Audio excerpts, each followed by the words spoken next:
আলিপুরদুয়ারের মেটেলি ব্লকে দেখা গেল চিতাবাঘের শাবক। আর সেই চিতাবাঘের শাবক দেখতে স্থানীয় বাসিন্দারা তারা কিন্তু যথেষ্টই ভিড় জমিয়েছেন। জলপাইগুড়িতে চিতাবাঘের শাবক, জলপাইগুড়িতে মেটেলিতে দেখা মিলল চিতাবাঘের শাবকের। ইতিউতি ঘোরাফেরা করতে দেখা যায় ওই শাবকটিকে, এবং কয়েকদিন ধরেই ক্যাম্পের মধ্যে চিতাবাঘটি শাবককে নিয়ে এসে আশ্রয় নিয়েছিল ওই ক্যাম্পে।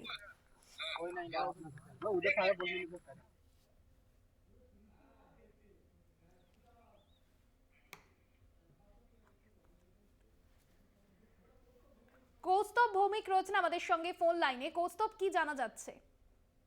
দেখো, আজ সকালে ওই মালবাজারের যে এসএসবি ক্যাম্প রয়েছে সেই এসএসবি ক্যাম্পের ক্যাম্পাসের ভেতরে একটি চিতাবাঘের শাবককে ঘোরাফেরা করতে দেখেন এসএসবি জওয়ানরা।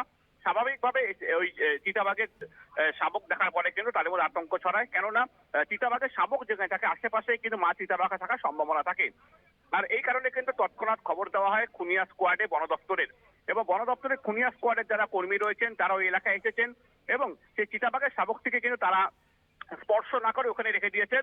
বন দপ্তর সূত্রে যেটি খবর, যে সন্ধ্যের পর মা চিতাবাঘ এসে তার শাবকটিকে সেখান থেকে নিয়ে যাবে।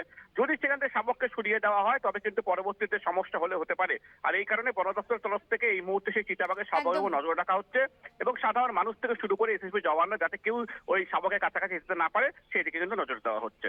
একদম ধন্যবাদ জানাবো কৌস্তব। মেটেলিতে দেখা মিলল চিতাবাঘের শাবকের। বন দফতরের তরফে ক্যাম্পের ভিতরে রাত্রে জওয়ানদের সতর্ক থাকার পরামর্শ দেওয়া হয়েছে।